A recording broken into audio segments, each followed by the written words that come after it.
Praise the lord. ఈ దినము కొరకు సిద్ధపరచబడిన దేవుని వాక్యము కీర్తనల గ్రంథము 100వ కీర్తన 2వ చరణం. సంతోషముతో యెహోవాను సేవించుడి, ఉత్సాహ గానము చేయుచు ఆయన సన్నిధికి రండి. ప్రభునందు పిల్లరా, ముందుగా మీకు హృదయపూర్వక వందనములు తెలియజేస్తూ ఉన్నాను. దేవుణ్ణి ఎలా సేవించాలి, దేవుని దగ్గరికి ఎలా రావాలి, దేవుణ్ణి ఎలా ఆరాధించాలి అనేటువంటి విషయాన్ని భక్తుడు ఈ కీర్తనలో వెలుబుచ్చాడు. స్తుతిని అర్పిస్తూ ఉన్నాడు. ఒక మాటలో చెప్పాలంటే ఈ భూమిపై దేవుని పరిపాలనకు సంబంధించిన కీర్తనలు చాలా ఉన్నాయి. ఇది చివరి కీర్తనగా కనబడుతుంది. దేవుని పిల్లలంటే ఎవరు? ఇశ్రాయేలులే కాదండి. లోకంలోని ప్రజలంతా కూడా ఆయన పిల్లలే. ఆయన కాపరి అయితే లోకంలోని ప్రజలందరూ గొర్రెలు. భవిష్యత్ కాలాన్ని సూచిస్తూ ఈ కీర్తనలో మనం చూస్తూ ఉన్నాం. మనము దేవుని సన్నిధికి వచ్చేటప్పుడు సంతోషంగా రావాలి. ఎక్కడికో ఒక భయానక ప్రదేశానికి వెళ్తున్నామనో, లేదా ఒక భయపెట్టే వారి ముందు కూర్చుంటున్నామనేటువంటి ఉద్దేశం ఉండకూడదు. దేవుని సేవించేవారు సంతోషంతో సేవించాలి.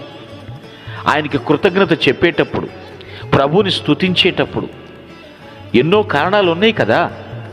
ఆయన ఎందుకు స్తుతించాలో మనకు తెలుసు, ఎందుకు కృతజ్ఞత తెలియచేయాలో కూడా మనకి తెలుసు. వీటన్నిటినీ దృష్టిలో పెట్టుకుని ఉత్సాహంతో పాటలు పాడుకుంటూ దేవుని సన్నిధికి రావాలి. గ్రహించండి, ఎందుకండి ఆయన ఏదో చిన్న జాతికి చెందిన చిల్లర దేవుడు కాదండి. ఏకైక నిజదేవుడు, అన్నిటినీ సృజించినవాడు. ఇదే మనమందరం తెలుసుకోవాలని దేవుడు కోరుతున్నాడు.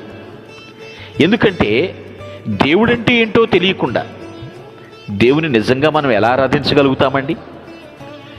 దేవుణ్ణి ఎలా సేవించగలుగుతాం? మనం నా స్తుతిపాత్రుడు అంటున్నాం. దాని లోతు అర్థం తెలియకుండా ఎలా మనం పెదవులతో జిహ్వ ఫలాన్ని దేవునికి సమర్పించగలుగుతాం? నిజమైన ఆనందం ఉండదు కదా, నిజమైన సేవ చేయలేం కదా. ఆయన ఏమయ్యున్నాడో అది మనం తెలుసుకోవాలి. మనం ఆయన ప్రజలం, ఆయన గొర్రెలం ఎప్పుడవుతామో అప్పుడే నిజమైన ఆనందం మనకు వస్తుంది. ఉత్సాహంతో పాటలు పాడతాం. ఈ విశాల ప్రపంచంలో దేవుని గురించి విరివిగా మారుమ్రోగేటట్లుగా మనం జీవిస్తాం ప్రియులారా. అందుకే సంతోషంతో యెహోవాని సేవించు. పూర్తిగా ప్రభుని గురించి తెలుసుకో. ఏదో చెప్పుడు మాటలు వినమని నేను మీకు హితబోధ చేయట్లేదు. యేసుక్రీస్తు పుట్టు పూర్వోత్తరాలు గ్రహించండి. ఆయన ఎటువంటి జీవితం జీవించాడో, ఆయన జన్మ రహస్యం ఏమిటో, ఆయన జీవన విధానం ఏమిటో, ఆయన బోధల్లోని పరమార్థం ఏమిటో ప్రతి ఒక్కటి తెలుసుకున్న తర్వాతే విశ్వసించవచ్చు. ప్రతి ఒక్కటి గ్రహించినాక ఆయన సంస్తుతి చేయొచ్చు.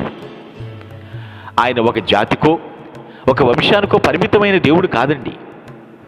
లోకాలనేలే రారాజు, భవిష్యత్తును బంగారు బాటగా మలచబోయేటువంటి బహుబలవంతుడు.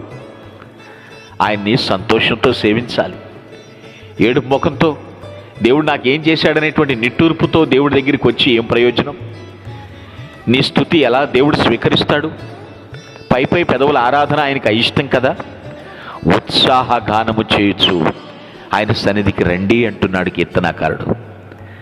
నేను దేవుని మందిరానికి వెళుతున్నాను అంటేనే, దేవుని సమాజానికి నేను నిలబడుతున్నాను అంటేనే ఒక రకమైన యాంగ్జైటీ నీకు ఉండాలి, ఆతృత నీలో కనపడాలి, చింత పోవాలి, విచారం పోవాలి, కొట్టివేయబడాలి.